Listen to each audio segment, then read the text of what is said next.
Hi everyone, and welcome to the very last quiz review session for Module 5.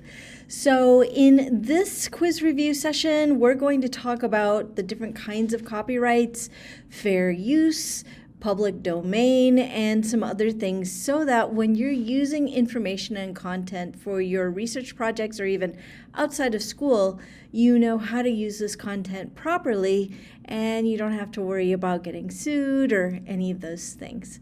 So without further ado, let me open the quiz questions and we will go over some of those answers. All right, so let's take a look at this first question. Which of the choices below is not a factor in determining what is fair use of an existing work and what is copyright infringement? So, the choices are: does the new work transform the use or purpose of that original? Was the original work mostly creative or mostly factual? How much of the original work is used in the new item? And does the new use reduce the value of the original work for the copyright holder? Finally, does the new item cite the original work or not? So, if you recall from the module, there are 4 factors when it comes to determining whether or not some material is under fair use. When you look at the answers here, the correct answer is actually this last one. Does the new item cite the original work or not? Everything else, whether it's whether the new work transforms the use or purpose of the original, was the original work mostly creative or mostly factual, how much was used, does it reduce the value of the original work? These fall under those 4 factors, which I'll talk about in a minute. But whether or not that item was cited in the original work is actually not one of the factors for fair use.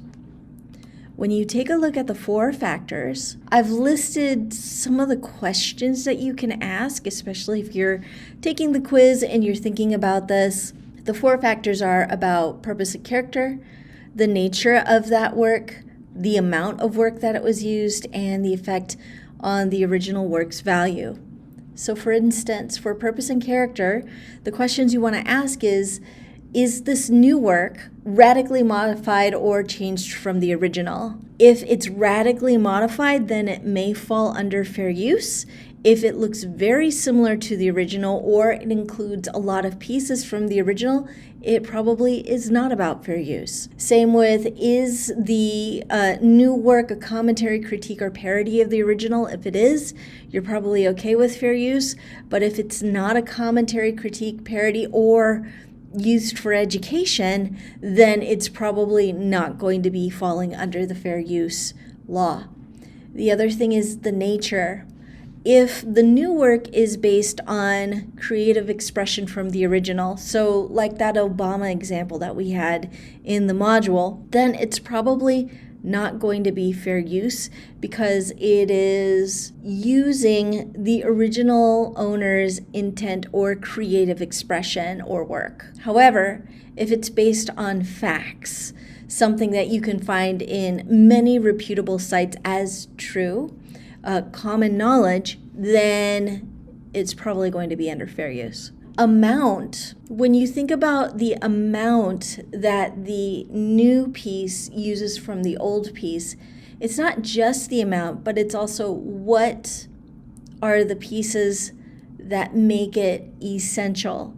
So in the Obama example, if the artist actually only used, say, the background and not the image of Obama itself, it might be able to fly under fair use because the most essential or significant part of that work, Obama's face, wouldn't have been used. But because Obama's face was used in the new work, it means that it doesn't fall under fair use because a substantial, essential part of the original work was being used. If this is a little confusing, the next question will kind of answer some of these things as well. And then finally, what's the effect on the original work's value?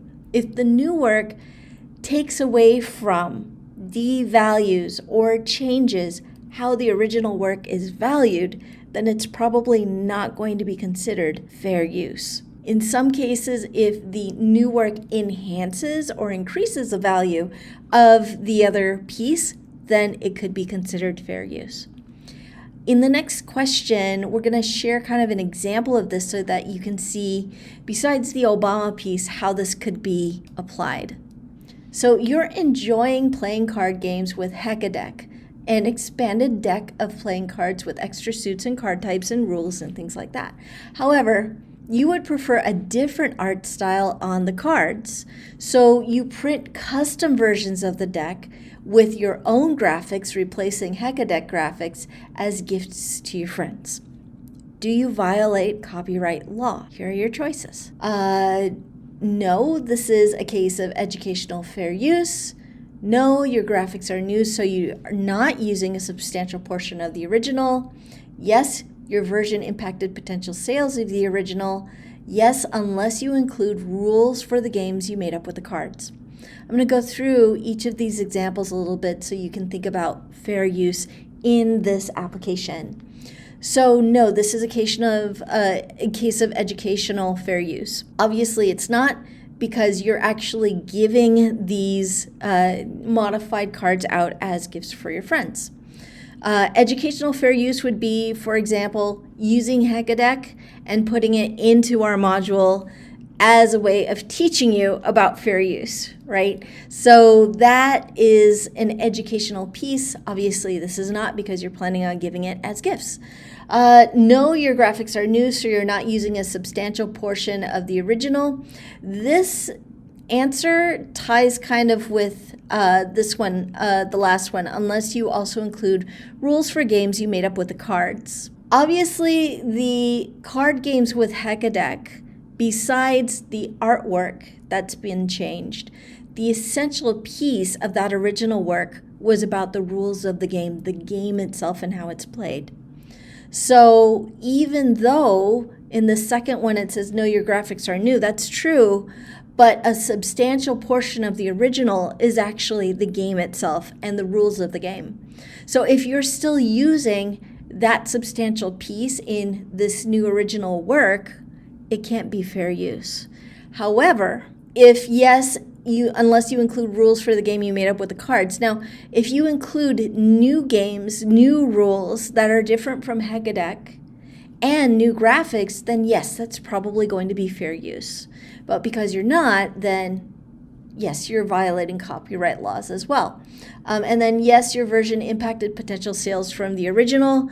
Absolutely, because now that you've given that out for your friends are probably not going to buy Heck-a-Deck. That means that sales of the original are being impacted. And you can see that here, right? So we kind of went through that purpose and character. Is the work radically modified?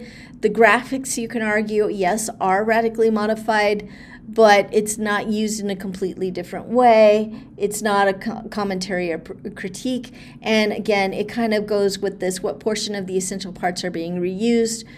Well, the essential parts being the game itself, so all of it, would mean it's not fair use, right? Nature of the work, is it based on creative expression or facts? Because it's based on a game somebody created, that's creative expression. And then value of the originals, And then effect on the original work's value. Does the new work negatively impact or overshadow the original? That would be a yes. So obviously that's why it's not fair use.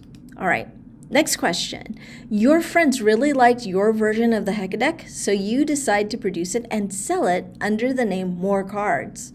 What should you do to avoid violating copyright law? So as you know, if the first time having the deck graphics changed and giving it out is a part of copyright violation, then if you're actually going to sell this, then absolutely it's going to be more of a copyright violation. And Heck-a-Deck could come back, and Heck-a-Deck could come back and sue you for some of those profits, right? So how do you violate that? Take a look. Contact the copyright holder of Hekadeck and ask if you can license the rights to publish your version.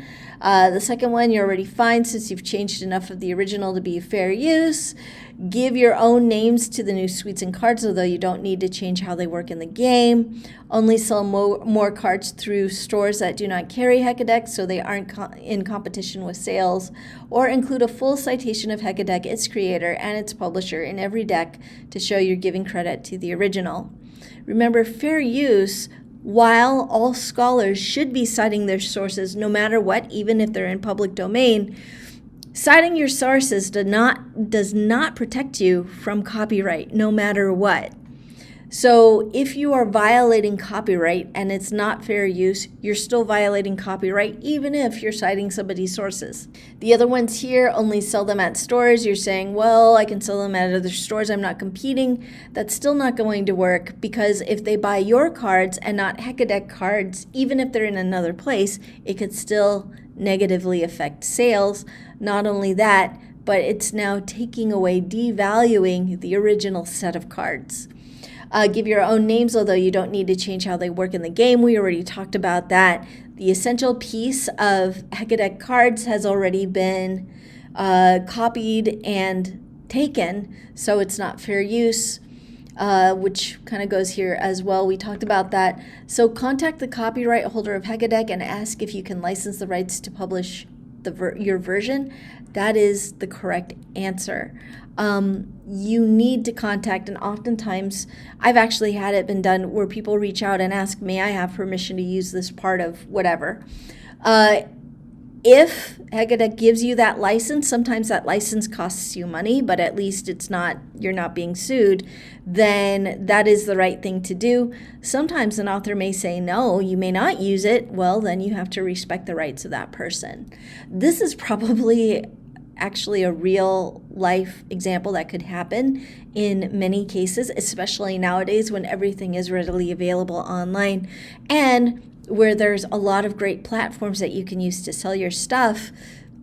Being aware of fair use and understanding how things can be used in an appropriate and ethical manner can help avoid a lot of different pitfalls that you hear about in court cases and things like that. Okay, next. Let's talk about the all rights reserved copyright. For most things, unless they're specified as Creative Commons, if the artist or a creator created it, they automatically get this all rights reserved copyright. And what that means is that the person, the originator, gets to determine how that content can be used. If there's no stipulation for Creative Commons, what that means is that they basically are telling you they have the right to decide how that material is copied, shared, performed, reused, modified, and licensed to other individuals. They hold the license for the use of that content, and you have to go to that person in order to ask for permission to actually make any changes, modifications, and so on. Okay, so which of the following statements describes materials in public domain? All unpublished materials are public domain. Materials published over 95 years ago. You can always quote public domain sources without citing them. Anyone can use and copy public domain materials for free, and many of them, like U.S. government documents, were created free of copyright. So which one describes the materials? There is more than one answer. Let's go over those answers.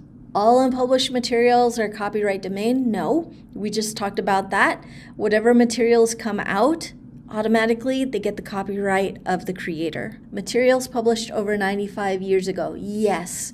If it's published over 95 years ago, yes, it's probably public domain because the copyright has now expired on those materials.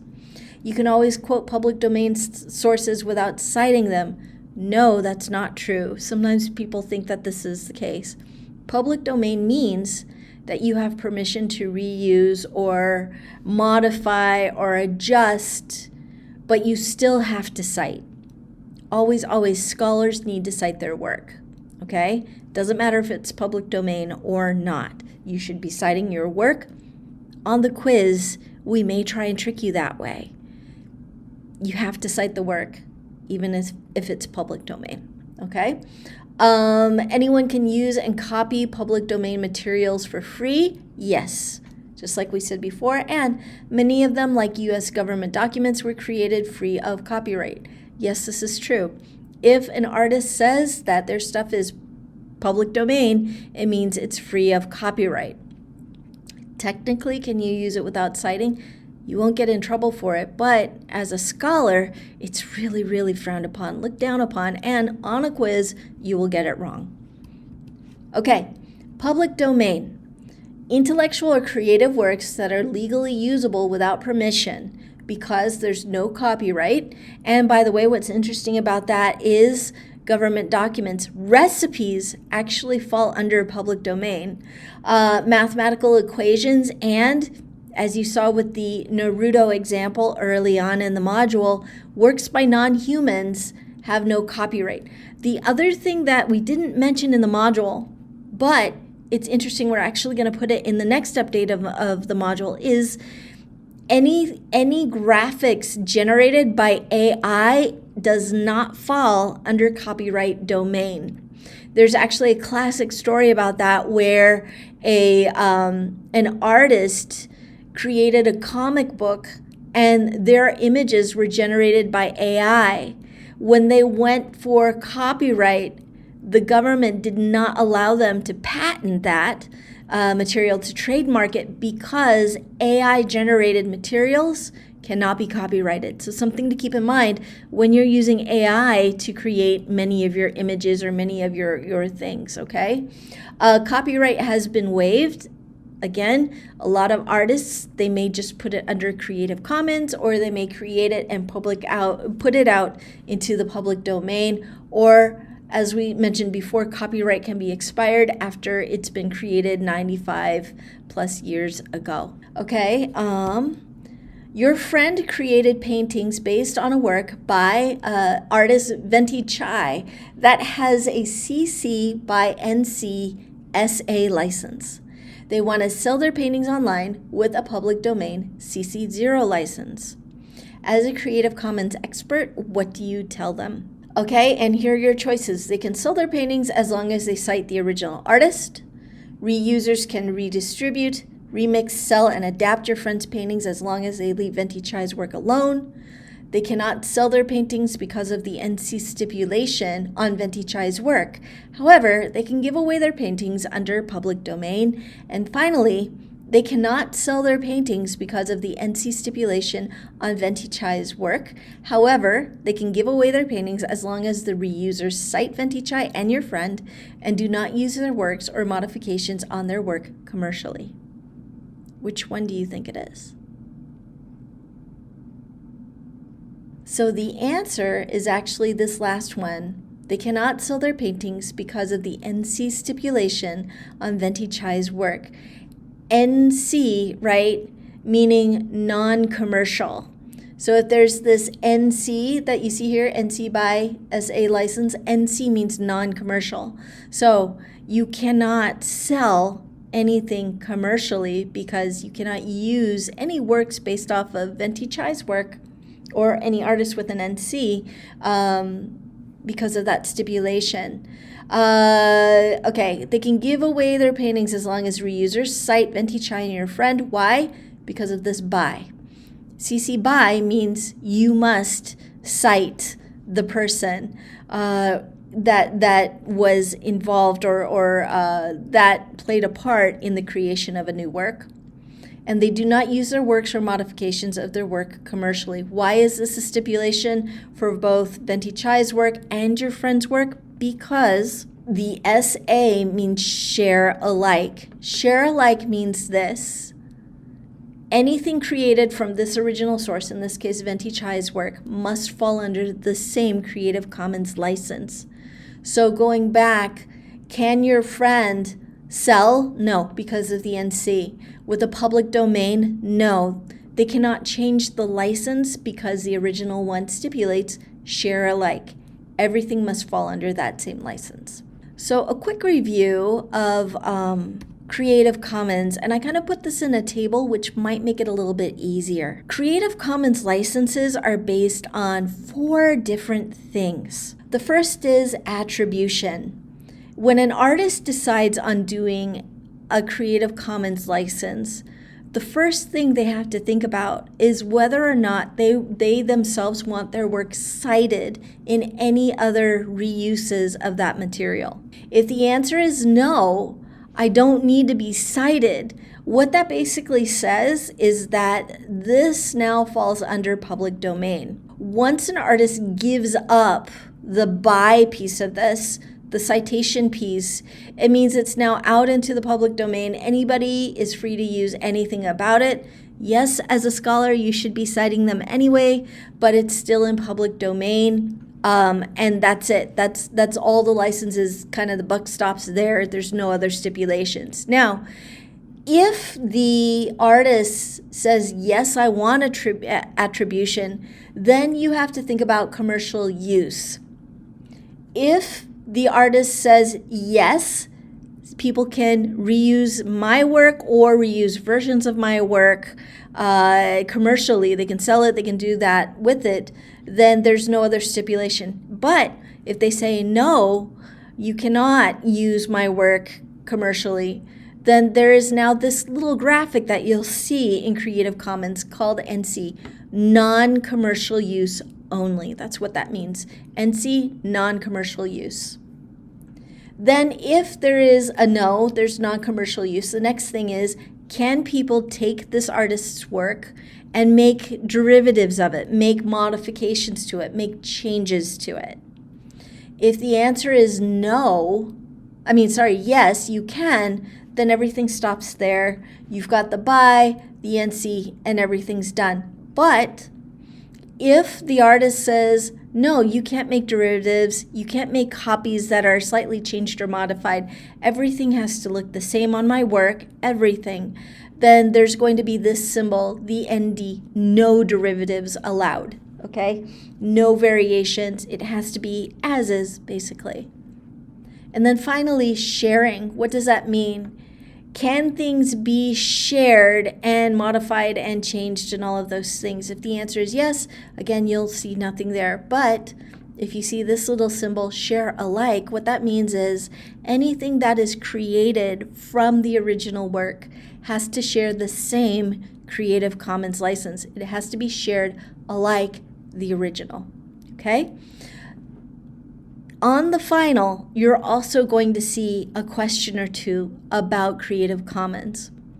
What I suggest is in your 2 pages of notes, you may want to include this table or a similar table, something so that you can remember kind of these stipulations. But I think if you think about it in terms of attribution, commercial work, derivative work, and sharing, it's going to be a little bit easier for you to keep track of the Creative Commons license. This is a graphic of it. Again, something that's not in the module, but I thought might be helpful to you. You have a copy of the slides that you can pull in the module if you want to. Right underneath this review video link, there's also a copy in the YouTube description as well if you want a copy of the slides. What I highly suggest is if you're still having a little bit of trouble understanding how things get used, on page 5.4b, there's the knowledge check and several different scenarios to give you an idea of how these things are used. I highly suggest going through this before you take your quiz and before you take your final, because you know there's going to be a question or two that are on this, on both the quiz and the final. And if you go through this and you're still confused, go to your instructor, pull some of this stuff out, we'll go through it with you. Oftentimes, it just takes a few conversations for things to kind of fit in place. And if you're like that, I'm like that, go see your instructor and they can help you. Which of the following needs to be cited and which are common knowledge? Again, this is another question that students tend to mix up. on the quiz and on the final. So what needs to be cited and what is common knowledge? Remember, common knowledge is the one very, very, very rare instance where you don't need to cite. However, you need to know what specifically falls under common knowledge. So, dates are timelines that can be found in multiple authoritative sources. Does this need to be cited or is it common knowledge? And the answer is, this is common knowledge. If you're finding it in multiple authoritative sites, I like to sometimes go into Encyclopedia Britannica. If it's there, if it's in Wikipedia, if it's in multiple places and it's known as a fact, like dates or timelines, then it's common knowledge. No, you do not need to cite that. Next, what about opinions and predictions? Is it common knowledge or does it need to be cited? Opinions and predictions absolutely need to be cited. This is something that you see in the module as well. Whose opinion? Who said so? Whose prediction? How did they create that prediction? What was that prediction based on? These are all things as a researcher you should be asking, even when you're looking at different citations and different information sources, as you know from Module 4. Who did it? What is that person's reputation? How are they basing those opinions?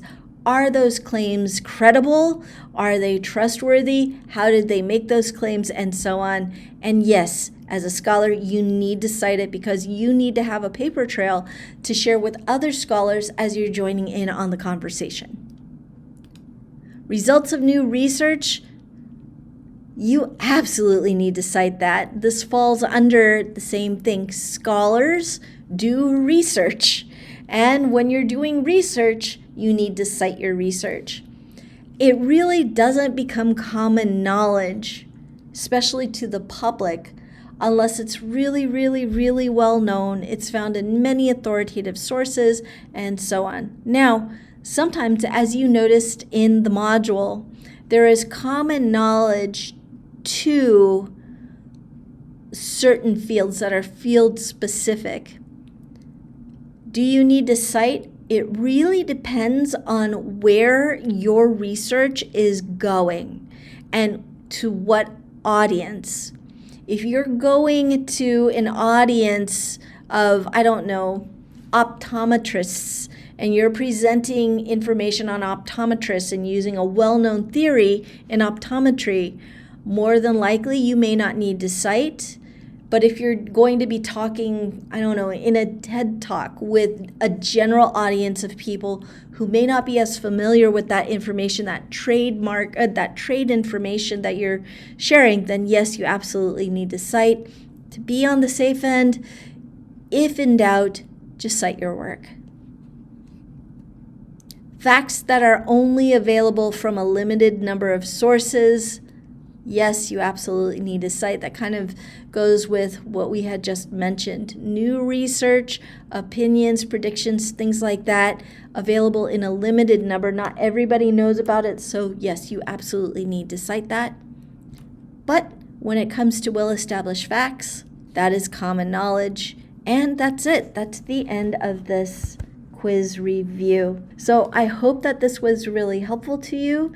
Good luck on quiz 5. If you haven't done so already, remember to make your appointment to take your final. And also, before you go, you may want to review the final review. The link is in announcements. It's also in the finals page in the Start Here module so that you have all of that information before you begin your final. Any questions, any help and things like that, you can certainly reach out to me, or you can reach out to, and you should be reaching out to your instructor because they can help you with that information as well. Good luck on your tests, and I'll see you next time. Bye.